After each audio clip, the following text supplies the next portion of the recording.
Isaac del Toro terminó 43 en la clasificación general de Hamburgo, un lugar peor que el año pasado.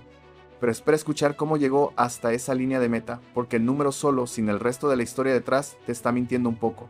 Como prometimos hace unos días, aquí está la crónica completa de lo que pasó este domingo en la Adaxai Classics de Hamburgo, con todo el contexto que un simple marcador de posición nunca te va a dar. Hoy te voy a contar 3 cosas, con calma y con datos verificados. Primero, ¿qué pasó realmente en la carrera, con caída incluida y cambio de bicicleta de por medio? Segundo, ¿qué dice el cronómetro que la posición final por sí sola no cuenta? Y tercero, quédate hasta el final para esta parte. ¿Qué significa todo esto de cara a lo que le queda de temporada a Isaac? Antes de seguir, si te interesa el ciclismo contado desde el lado que nadie más te está contando, dale like y suscríbete ahora mismo. Vamos al lío. Empecemos por lo que pasó sobre la carretera este domingo, porque fue una carrera de todo menos tranquila para el mexicano. Los 205 kilómetros entre Buxtehude y Hamburgo arrancaron con una fuga de 6 corredores: Philippe Maciejug, Benjamin Thomas, Niklas Behrens, Leo Van Bell, Jonas Ruch y Dries de Putter. Ese grupo llegó a sacar más de 4 minutos de ventaja antes de que la carrera afrontara el tramo decisivo. 5 pasos por el Wasseberg.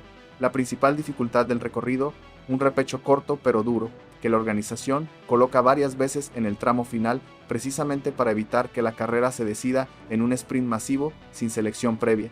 Es la misma zona que en ediciones anteriores ha servido para que corredores explosivos, más parecidos a escaladores que a velocistas puros, entren en juego antes de la recta final, y en medio de todo eso Isaac del Toro tuvo su propia carrera dentro de la carrera. Sufrió una caída en la zona de abastecimiento, uno de los momentos más delicados de cualquier carrera para perder el equilibrio con el pelotón moviéndose a velocidad de carrera, y como si eso no fuera suficiente para un solo día de carrera, a 71 kilómetros de meta tuvo que cambiar de bicicleta por un problema mecánico, perdiendo tiempo y posición justo cuando la carrera empezaba a definirse de verdad. Y aquí viene la parte que el resultado final no cuenta. Después de la caída y el cambio de bicicleta, Isaac no se guardó nada. En los pasos por el Wasseberg, fue él quien impuso el ritmo que terminó rompiendo la carrera. Sus ataques deshicieron la fuga inicial, seleccionaron el pelotón y dejaron a los mejores corredores del día peleando por sobrevivir a su ritmo, no al revés. La crónica de la carrera lo describe sin rodeos. La selectividad de las cotas finales fue obra suya. Isaac no llegó a Hamburgo a esconderse después de un golpe y una avería. Llegó a romper la carrera él mismo, con sus propias piernas, kilómetros después de que cualquier otro corredor hubiera bajado los brazos y se hubiera limitado a terminar la jornada sin más pretensiones que cruzar la meta. Piénsalo desde la lógica pura de la fatiga acumulada.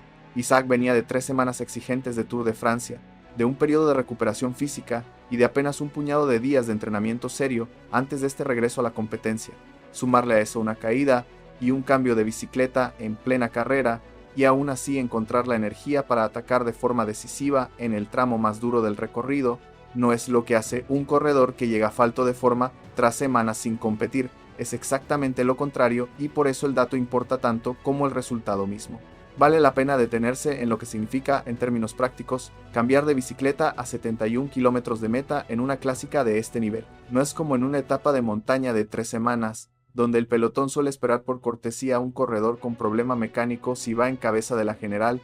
En una clásica de un día, con el ritmo altísimo que impone el pelotón desde los primeros kilómetros, cada segundo perdido en un cambio de bicicleta se paga con sudor. Hay que remontar posiciones, gastar energía extra solo para volver al grupo principal, energía que cualquier otro corredor está guardando para el tramo decisivo. Isaac tuvo que hacer ese trabajo de remontada antes de siquiera pensar en atacar en el Wasseberg, sin ningún tipo de cortesía deportiva que se lo pusiera más fácil. Antes de seguir, cuéntanos algo en los comentarios. Si tú fueras el director deportivo de UAE Team Emirates, ¿cómo calificarías la actuación de Isaac hoy, con caída y avería incluidas? Déjanoslo abajo. Ahora, lo que pasó en el tramo final. A 3 kilómetros de meta, el grupo cabecero que sobrevivió a los ataques de Isaac llegó con todo por decidir, y la carrera terminó resolviéndose al sprint. El francés Paul Magnier, del equipo Soudal Quick-Step, no dio opción a sus rivales, lanzó un ataque incontestable en los metros finales y se llevó la victoria, confirmándose como el más rápido de un grupo que llegó completamente seleccionado gracias, precisamente, al trabajo de desgaste que había hecho Isaac. La ironía es exacta.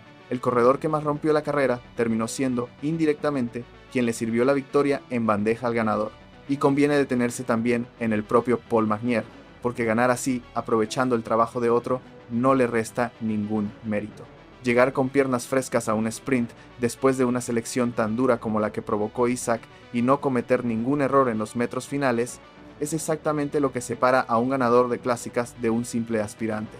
Magnier hizo lo que tenía que hacer, dejar que otros gastaran energía rompiendo la carrera y aparecer justo cuando importaba, con la lectura de carrera fría y calculada de un velocista que sabe exactamente cuándo mover ficha. Es una lección de ciclismo tan válida como la de Isaac, aunque cuente una historia completamente distinta. Si este tipo de análisis te interesa, este es un buen momento para suscribirte. En este canal no solo contamos resultados, contamos las decisiones y los momentos que hay detrás de cada resultado. Ahora bien, para entender qué tan engañoso es comparar este resultado con el del año pasado, hay que mirar los números con cuidado. Agárrate, porque llegamos al ecuador del video y aquí está el dato que de verdad cambia todo lo que creías saber sobre esta carrera. El año pasado, Isaac terminó 42º a 30 segundos del ganador después de un ataque solitario a 25 kilómetros de meta que no logró sostener. Este año, terminó 43º, un lugar peor en la tabla, pero la diferencia con el ganador fue de apenas 6 segundos. 6 segundos contra los 30 del año anterior, y esta vez no llegó descansado hasta el ataque decisivo. Llegó después de caerse, después de cambiar de bicicleta y después de ser el corredor que más desgastó al resto del pelotón en el tramo definitivo de la carrera. No fue casualidad que Isaac terminara a solo 6 segundos pese a los contratiempos. No fue casualidad que la crónica de la carrera hablara de su ritmo como el factor que rompió la selección. No fue casualidad que, incluso en su peor puesto de clasificación en esta carrera, haya sido la referencia física de la jornada, la que marcó el paso que todos los demás tuvieron que aguantar. Y esto conecta con la pregunta grande que te prometí al inicio del video. La posición 43, leída sola, cuenta la historia de un corredor que retrocedió respecto al año pasado, pero la posición 43, leída con el resto de los datos, cuenta la historia de un corredor que sobrevivió una caída, una avería mecánica, y aún así fue capaz de imponer el ritmo que decidió la carrera para los demás. Son dos historias completamente distintas contadas por el mismo número, y es un recordatorio útil, más allá de este domingo concreto, de por qué las posiciones finales, sin contexto, casi nunca cuentan la historia completa de lo que pasó sobre la bicicleta. El ciclismo profesional está lleno de corredores que terminan lejos del podio después de haber sido, en los hechos, quienes decidieron cómo se corrió la carrera para todos los demás, sin que ese mérito quede reflejado nunca en la tabla de clasificación final. Guarda este dato, porque en unas semanas vamos a volver a él. Isaac del Toro no necesitó un buen día para ser el corredor más influyente de la jornada en una clásica de UCI World Tour.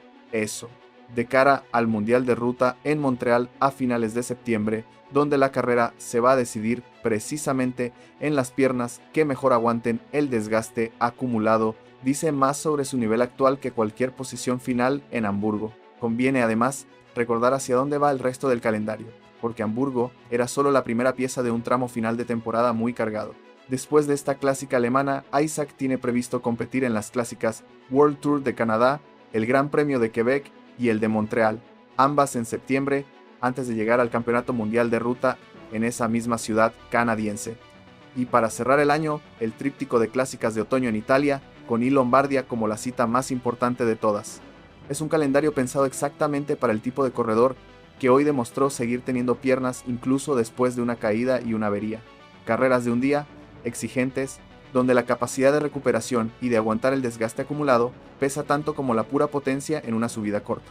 Y antes de sacar una conclusión, vale la pena poner las tres lecturas sobre la mesa, porque no todas apuntan en la misma dirección. Hay quienes dicen que este resultado confirma que a Isaac todavía le falta fortuna en las clásicas de un día, y que entre la caída y la avería, cualquier corredor del pelotón hubiera terminado igual o peor.